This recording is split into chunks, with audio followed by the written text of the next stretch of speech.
intime conviction juge boobu ne man kat fait de viol yi dama ko disqualifier en corruption de la jeunesse mais juge boobu su fekkente ne yow da nga ne dañ la complot dañ laa tooñ li ñuy wax yëpp dara taxawu ci nga ñëw lay soo ñëwee lay mën na am juge boobu su la dégloo nga convaincre ko ci complot bi mu acquitté la waaye nag soo dee man faalewu ma état faalewu ma institution yi désobéissance civique faalewu ma justice su boobaa nag foofu dañ lay juger li ñuy wax par contumace mooy nekkoo fa te malgré nekkoo fa gis ngeen sax ne juge yi dañu respecter ay droits donc loolu moo am waaye dama doon wax ne justice dafa am nuy fonctionner su justice dogalee ba pare dañuy xaar dogal bi mooy décision bi d'abord mu disponible su décision boobu nag disponible ñu condamné la par contumace mooy nekkoo fa woon bi lay condamné su boobaa nag yoon dafa ne ñaar moo mën a am ñaar benn bi mooy yow nga constitué wu prisonnier ne man kat daan nañ ma ñaari at waaye signifié nañ ma décision bi signifié nañ ko yëg naa ko jox nañ ma ko jébal nañ ma ko yëg naa ko damay ñëw nag constitué wu man partie prisonnier ndax dama respecté sama loi wala nga bañ constitué prisonnier ki ñuy wax parquet te procureur yi nekk fa ñoom jël décision bi exécuté ko jàpp la dugal ci kaso bi ñaar yooyu moo mun a am bu ci am nag te loolu dafa war a leer bu ci am nag contumace bi moom day daanu bu ci am contumace bi day daanu su boobaa nag ki nga xamante ni moom dañ koo daan mën na xalaat am na fukki fan nag pour xalaat fukki fan su ko neexee mu ni d'accord naa ñaari at yi ngeen ma tëj dama koy tëdd su ko neexee mu ne ànduma ci damaa bëgg ñu juger waat ma su boobaa nag du appel déedéet du appel de genre opposition la mooy tribunal ba la juger woon moo lay juger waat su la juger waatee nag mën na confirmer la que la waxoon wala mu infirmer ko wax leneen mais dama bëgg ci tontu boobu ci laaj boobu ñuy laaj te lu tax jàppaguñu ko boobu ba léegi dama bëggoon mu leer ñu xam lan la ci yoon wax te Sénégal état de droit la ni ñuy doxalee mooy rek li nga xamante ne droit moom la prévoir lépp lu droit prévoirul état bi mënu ko def fi may jeexale nag monsieur le premier ministre da nga ko laal mooy communication bi nga xamante ni mooy option wu état du Sénégal communiquer ci lépp wax nga ko loolu sax moo tax léegi ministère de souveraineté yi président de la république Macky Sall daf ñu sant ñu am ay porte-parole gisee keroog ministère de l'intérieur am na porte-parole affaires étrangères am na porte-parole justice am na porte-parole justice sax ñi tàmmoon di communiquer de façon ci sur les affaires judiciaires c'était les procureurs de la république ñoom ñoo doon communiquer la république dañu am benn porte-parole te procureur yi soo leen seetloo ñu ngi communiquer xam nga Sénégal tàmmuñu woon procureur taxaw naan ñi ñu jàpp nangam la ñi ñu jàpp règlement yi nii lañ koy defee nii lañ koy defee nii lañ koy defee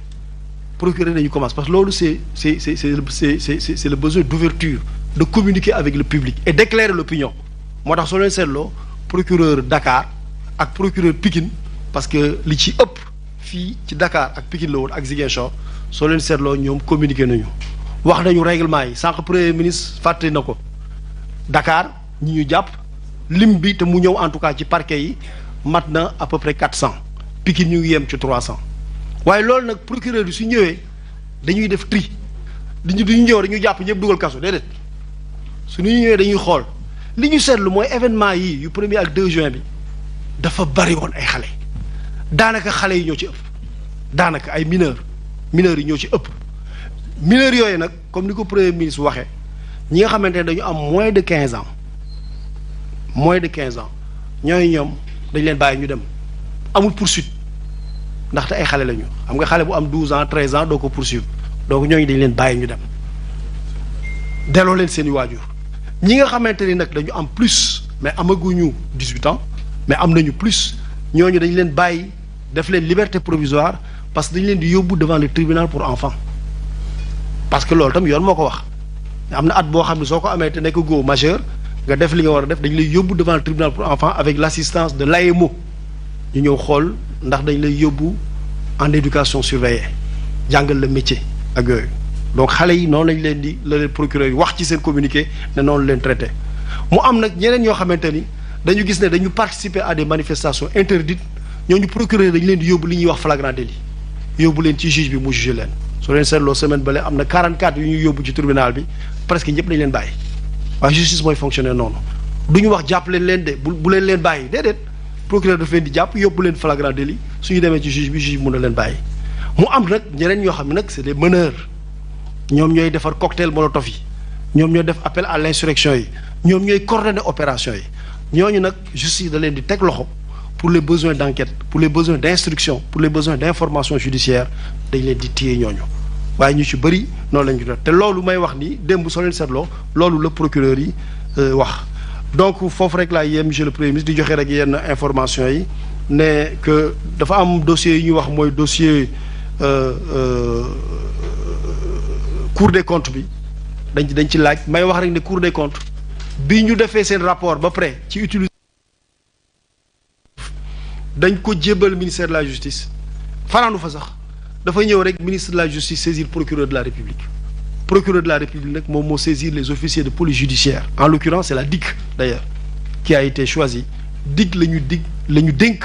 enquête bi DIC nag mi ngi déglu nit ñi nga xamante ne dañ leen lim ci rapport yooyu am na ñoo xamante ne laaj nañ leen def nañu ay tontu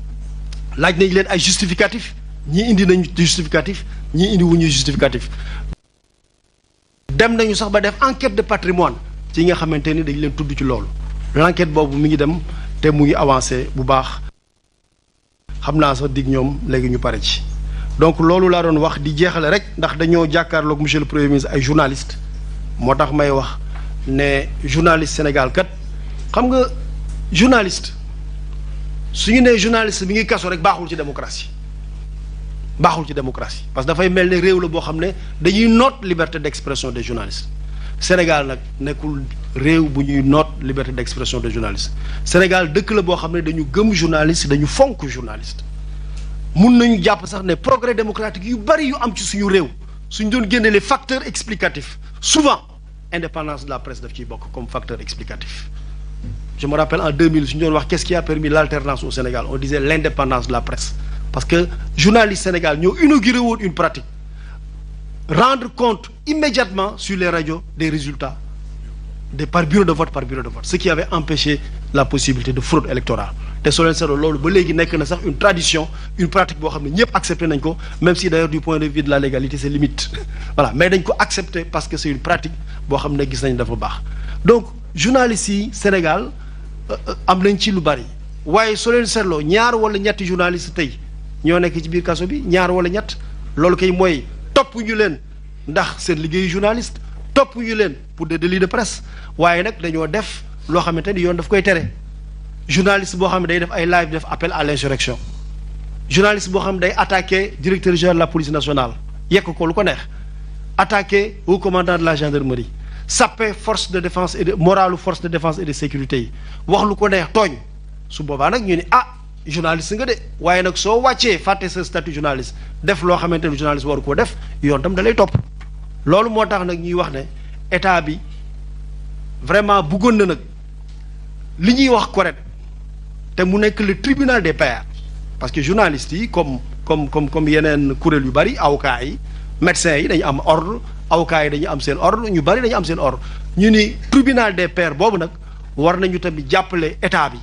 ba nga xamante ni ñoom dinañu fàttali journalistes yi li nga xamante ni mooy seen métier ba pare tam def tam ba nga xamante ni ku wàcc nag sa déontologie dem tooñ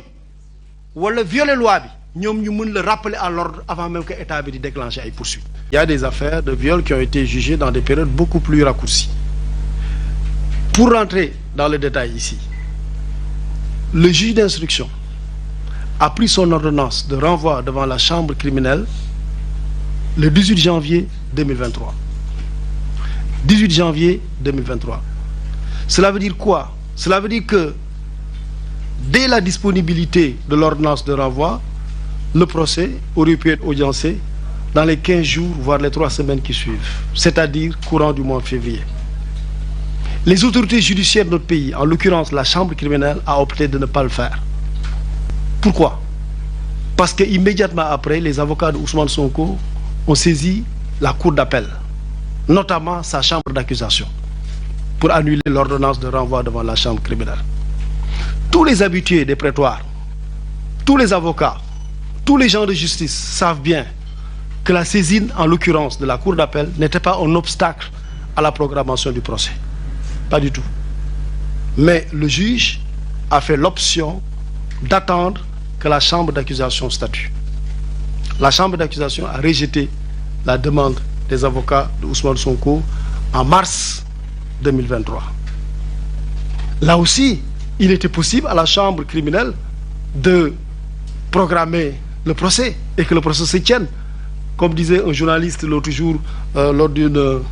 rencontre avec la presse, ce procès qui a tenu en haleine l'opinion nationale et internationale. Eh bien, les avocats d'Ousmane Sonko ont introduit un pourvoi en cassation devant la Cour suprême contre l'ordonnance. Tous les praticiens du droit savent bien que ce pourvoi devant la Cour suprême était manifestement irrecevable. Il s'agit d'ailleurs de cas dans lesquels l'irrecevabilité manifeste est juste constatée par le greffier de la Cour d'appel. On n'a même pas besoin d'aller au fond avec la juridiction. Et bien, lorsque la Cour suprême a été saisie, la Cour suprême aussi a pris le temps d'examiner ce pourvoi. Et finalement, c'est seulement lorsque le pourvoi a été rejeté, au mois notamment de mai, que le procès finalement a pu se tenir. Donc il n'y a aucune précipitation dans l'examen et le jugement de cette affaire. Aucune précipitation, bien au contraire. J'aurais pu dire la même chose pour l'affaire de diffamation qui a opposé deux citoyens sénégalais, le citoyen Mame Mbaye Niang et le citoyen Ousmane Sonko. Une affaire de diffamation. Bien des journalistes, pas tous heureusement, mais bien des journalistes sont habitués au cas de diffamation. Pourquoi? Parce que les journalistes parfois écrivent de bonne foi des choses qu'ils croient vraies. Et il arrive que ceux qui sont cités dans ces écrits portent plainte contre ces journalistes pour diffamation. Et tout le monde sait que les procès de diffamation se tiennent très rapidement. Eh bien, dans l'affaire Mame Mbaye Niang, Ousmane Sonko, vous avez tous assisté aux péripéties de cette affaire. Renvoi sur renvoi. Renvoi sur renvoi. De telle sorte que même l'opinion en avait marre des renvois. Pourquoi il y a renvoi? C'est par souci de respecter les droits de la défense. Parce que ce sont les avocats qui demandent les renvois. Et quand les avocats demandent les renvois, les juges, souvent, donnent droit aux avocats par souci de respecter les droits de la défense. Et là aussi, on a vu toutes les péripéties. Donc, il n'y a aucune précipitation dans le traitement d'affaires dans lesquelles, ou d'affaires qui concernent des responsables de l'opposition. Il se trouve juste, et je vais terminer par là, monsieur le Premier ministre, et sur ce plan, c'est dans tous les pays du monde. Vous savez tous, vous suivez tous ce qui s'est passé en France, à la veille de la présidentielle. Vous suivez tous aujourd'hui ce qui se passe aux États-Unis, avec un ancien président qui fait l'objet d'inculpation. Chaque fois qu'un homme politique est impliqué dans une affaire devant la justice, on crie à la politisation et on crie à la volonté de l'éliminer pour la compétition présidentielle. Ce n'est pas qu'au Sénégal, c'est partout dans le monde. Dès lors qu'un homme politique est impliqué dans une affaire judiciaire, on considère que, en réalité, l'affaire judiciaire est inventée de toutes pièces juste pour l'éliminer de la course à l'élection, notamment l'élection présidentielle. Mais c'est comme ça, voilà. Il arrive souvent que des hommes politiques émaillent à partir avec la justice. Ça complique les affaires, ça les rend plus délicats. Mais l'État doit être debout et les gérer avec l'autorité et la fermeté qu'il faut. Je vous remercie.